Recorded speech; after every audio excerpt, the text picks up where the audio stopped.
Selamat malam sahabat GPIB, saya Pendeta Yonatan Suitela, Ketua Majelis Jemaat GPIB Mahkota Pamekasan, Pancaran Kasih, Kalianget. Mari kita satu hati dalam doa sebelum baca firman Tuhan dan merenungkannya. Kita berdoa, mohon bimbingan Roh Kudus, kita berdoa.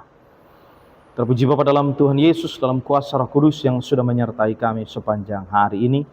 Kami akan mendengarkan firman Tuhan, berikan hikmat Roh Kudus untuk kami mengerti, merenungkan dan dikuatkan untuk menghidupinya hari lepas hari. Ampuni kami akan segala salah dosa kejahatan kami ya Bapa, di dalam nama Tuhan Yesus kami berdoa kepada Allah Bapa di sorga. Amin. Sahabat GPIB, bacaan kita malam hari ini dari Matius pasal 2 ayat 14 sampai 15. Matius 2 ayat 14 sampai 15, demikian firman Tuhan. Maka Yusuf pun bangunlah, diambilnya anak itu serta ibunya malam itu juga, lalu menyingkir ke Mesir dan tinggal di sana hingga Herodes mati. Hal itu terjadi supaya genaplah yang difirmankan Tuhan oleh Nabi, dari Mesir kupanggil anakku. Demikianlah firman Tuhan, terpujilah Tuhan Yesus Kristus. Sahabat GPIB, Tuhan Yesus sudah lahir, tetapi kemudian Herodes berniat dan berusaha untuk membunuh bayi Yesus. Lalu malaikat mengingatkan Yusuf untuk segera menyingkir dan pergi ke Mesir. Mengapa menyingkir ke Mesir? Ada dua alasan setidaknya yang disebutkan. Yang pertama adalah memenuhi nubuatan di dalam Hosea 11 ayat 1, bahwa dari Mesir kupanggil anakku itu. Yang kedua adalah karena Mesir secara geografis merupakan wilayah di luar kekuasaan Herodes yang paling dekat dengan Bethlehem. Dan Mesir sering menjadi tempat orang-orang yang mengungsi atau melarikan diri. Jadi Bapak Ibu Saudara, tempat yang dipilih oleh Tuhan Allah adalah tempat yang terbaik pastinya untuk Yusuf, Maria, dan Yesus pada saat itu. Nah Bapak Ibu terkasih dalam Tuhan Yesus, kita melihat kemudian respon Yusuf di ayat yang ke-14. Yang menjadi inti renungan kita pada malam hari ini. Yusuf lalu kemudian disebutkan bangun, dia mengambil Yesus, lalu bersama dengan istrinya yaitu Maria, malam itu juga Yusuf berangkat dan menyingkir ke Mesir. Malam itu juga. Bapak Ibu Saudara, tidak mudah berpindah dari satu wilayah ke wilayah yang lain, apalagi dilakukan secara mendadak dan secepat mungkin, mengingat ada ancaman pembunuhan yang akan dilakukan oleh Herodes. Di tengah berbagai kekhawatiran, ketakutan, kepanikan, kita melihat bahwa Yusuf taat kepada perintah yang disampaikan oleh malaikat. Yusuf taat kepada perintah Allah, meskipun berat, meskipun penuh dengan kekhawatiran dan ketidakpastian. Yusuf taat. Bagaimana kemudian kita merefleksikan firman Tuhan ini dalam kehidupan kita sehari-hari? Terus yang terkasih dalam Tuhan Yesus Kristus, sahabat GPIB, Gunung Vesuvius di Italia itu meletus pada tahun 79 sebelum Masehi. Lalu kemudian 170 tahun sesudah letusan itu ditemukanlah fosil seorang prajurit sedang berdiri tegak di daerah gunung itu. Para ahli kemudian menyimpulkan bahwa itu adalah prajurit yang dengan setia dan taat berdiri melaksanakan tugasnya di daerah gunung itu meskipun dia mati. Nah, pesan terkasih dalam Tuhan Yesus, pelajaran pentingnya adalah tetap taat walaupun sulit, tetap taat walaupun berat. Nah, pesan terkasih dalam Tuhan Yesus Kristus, kadang-kadang dalam kehidupan kita ini menunjukkan ketidaktaatan. Kita bersikap tidak taat kepada perintah Tuhan. Kenapa demikian? Karena orang yang taat adalah orang yang sebenarnya percaya kepada kuasa Tuhan yang luar biasa. Sebaliknya, orang yang tidak taat, dia meragukan kuasa Tuhan yang tidak terbatas. Kalau orang percaya kepada kuasa Tuhan, dia akan mengikuti semua perintah Tuhan karena dia tahu perintah Tuhan itu adalah yang terbaik untuk dirinya. Tapi orang yang tidak percaya dengan kuasa dan kasih Tuhan, dia akan meragukan dan mempertanyakan, bahkan menolak perintah Tuhan itu. Nah, yang terkasih dalam Tuhan Yesus Kristus, ada seorang nelayan, dia sering pulang terlambat. Habis berlayar, pulangnya selalu telat. Penyebabnya ternyata karena dia nyasar. Di tengah lautan dia nyasar. Akhirnya temannya memberikan nelayan ini kompas. Besok harinya nelayan ini pergi berlayar dan masih nyasar juga. Ditanya sama temannya, kenapa kok masih nyasar? Nelayan ini bilang, iya soalnya kompasnya itu nunjuknya ke sana. Tapi aku maunya ke situ. Kompasnya bilang ke sana, aku mau ke situ. Sudah ditunjukkan arah yang benar, tapi masih mau pergi ke tempat atau arah yang berlainan. Itulah kita, gambaran kita Bapak Ibu Saudara. Kita sudah tahu dengan jelas petunjuk dan perintah Tuhan dalam firman Tuhan yang kita baca, kita renungkan melalui morning call, night call, renungan-renungan, ibadah-ibadah. Kita sudah tahu perintah-perintah Tuhan.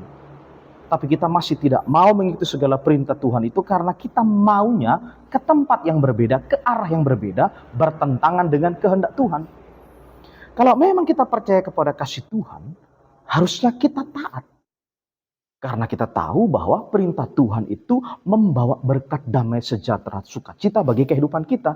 Meskipun berat, kita ikuti. Wih, berat sekali mengampuni orang yang sudah menyakiti aku. Bertahun-tahun aku benci dia kok tiba-tiba sekarang Pak Pendeta bilang aku harus mengampuni dia. Oh katanya dari Alkitab. Wih, berat Alkitab itu dilakukan perintah Tuhan. Siapa bilang gampang melakukan perintah Tuhan untuk mengampuni orang yang bikin kita terluka, sakit hati dan menderita. Siapa bilang gampang? Tapi karena diperintah Tuhan meskipun berat, kita harus mengikuti dan melakukannya. Bapak yang terkasih dalam Tuhan Yesus Kristus, taat itu tindakan iman. Sedangkan ketidaktaatan adalah tindakan orang yang tidak beriman. Yusuf dengan iman dia percaya bahwa perintah Tuhan itu baik baginya, baik bagi orang yang dikasihinya. Yusuf tidak ada nanya. Ketika diperintahkan malaikat, dia tidak pakai nanya, kenapa kok aku harus tetap mengawini Maria? Padahal bayi yang dikandung itu bukan berasal daripada aku kok. Kenapa kok kami harus pergi ke Mesir? Kenapa tidak pergi ke tempat lain? Kenapa perginya kok tidak minggu depan aja? Kenapa harus malam ini dan segera begitu? Yusuf tidak pakai nanya begitu. Dia taat mutlak dan bulat kepada semua perintah Tuhan. Bapak yang terkasih dalam Tuhan Yesus Kristus, Tuhan Yesus bilang begini dalam Yohanes 14 ayat 15. Jikalau kamu mengasihi aku, kamu akan menuruti segala perintahku. Jikalau kamu mengasihi aku, kamu akan menuruti segala perintahku. Jadi tanda kalau kita mengasihi Tuhan Yesus Kristus adalah kita mengikuti segala perintah Tuhan itu. Itu tanda bahwa kita sayang kepada Tuhan kita. Itu tanda bahwa kita sungguh hidup dalam kasih kepada Dia. Bapak yang terkasih dalam Tuhan Yesus Kristus, mari kita istirahat malam hari ini dengan mengingat pesan firman Tuhan, taat meskipun sulit, taat walaupun berat. Tuhan Yesus memberkati. Amin. Mari kita berdoa untuk firman yang sudah kita baca, renungkan untuk kita menghidupinya. Kita berdoa.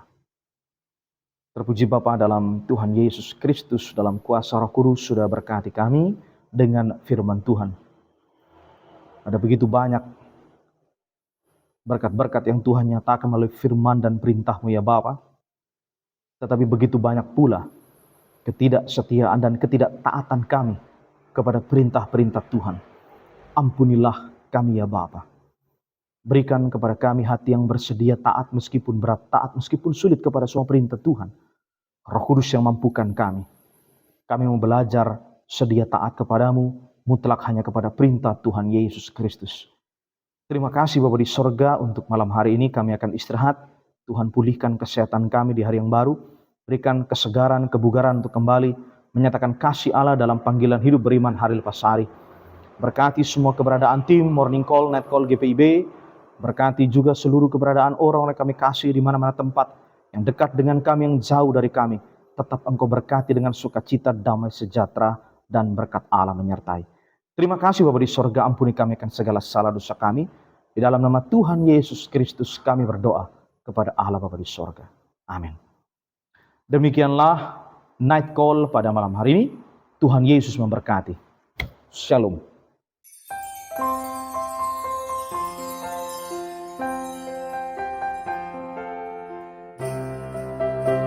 Bapak, Ibu, saudara, dan anak-anak, bentangan waktu telah terukur dan pengalaman iman terus diungkapkan.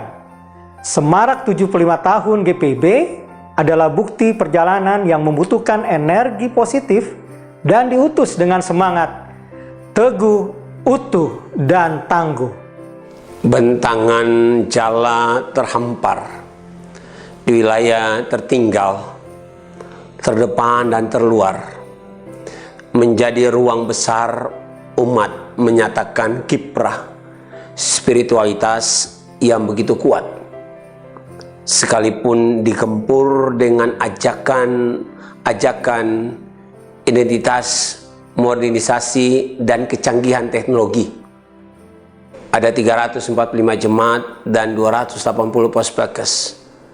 Itu perlu dihidupi dengan ketulusan yang terpelihara dalam tri panggilan gereja, yaitu persekutuan, pelayanan, dan kesaksian. Kita bersyukur bahwa harapan, cinta, kasih, dan damai menjadi energi baru saat Advent berlalu. Kedatangannya menjadi pokok percakapan yang ramai, sebab mengubah tradisi yang telah berabad-abad. Sebuah pertanyaan muncul, apakah ornamen ini membuat kita menganggap kalender gerejawi belum menjawab pesta kelahiran Sang Juru Selamat? Bersama, kita telah merasakan perubahan sosial yang mengglobal dan mendesak untuk terus bertransformasi atas peristiwa sosial yang ada di sekitar kita. Tuhan Yesus mengingatkan kepada kita semua bahwa selalu ada orang-orang miskin di sekitar kita. Miskin bukan semata-mata karena harta benda, tetapi ada yang menghadirkan kemiskinan, seperti peperangan, ketidakadilan sosial, kerakusan, keserakahan, dan juga di samping itu ada banyak orang yang termarginalisasikan, perundungan, trafficking, dan juga pengrusakan lingkungan. Kita dibuat kaget bahwa ada orang yang punya kemampuan dan pengetahuan handal justru masuk dalam ranah hukum yang membuat kita berpikir lagi, mana role model yang perlu dijadikan contoh atau ditiru. Merayakan kelahiran Tuhan Yesus mengangkat tema dari Lukas 2 ayat 16-20, yaitu bersama memuliakan Allah dan sedia menyatakan kasih dan damai sejahteranya, bersama menerima menyatakan kemuliaan Allah serta memberi kesaksian pribadi dan membawa damai sejahteranya kepada banyak orang untuk kebersamaan yang saling menghargai dan menopang antar generasi. Pemilu menjadi media integrasi bangsa. Pemilu menjadi instrumen yang membangun dan memperkuat demokrasi dan menjadi penyanggah tiang-tiang NKRI.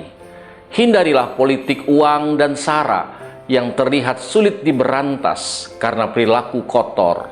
Sebagai warga gereja, mari kita bersama mencegah dan menolak perilaku tidak baik ini dengan mengedepankan nilai etik moral yang mana bangsa Indonesia sudah terlatih melalui Undang-Undang Dasar 1945 dan Pancasila. Merayakan Natal Kristus merupakan sukacita besar untuk mendorong umat melakukan kebenaran secara tepat dan damai di tahun politik ini. Warga GPIB, mari kita doakan pelaksanaan persidangan sinode tahunan di kota Samarinda dengan tema melayani dan bersaksi secara intergenerasional berbasis komunitas digital demi kesejahteraan bangsa dan keutuhan ciptaan. Biarlah dunia merasakan damai sejahtera Tuhan atas persekutuan kita yang melayani dengan kasih Tuhan Yesus Kristus sekaligus menjadi kesaksian indah sebagai pribadi yang sudah diselamatkan. Selamat Hari Natal 2023. Nikmati tahun rahmat Tuhan 2024. Soli Deo Gloria.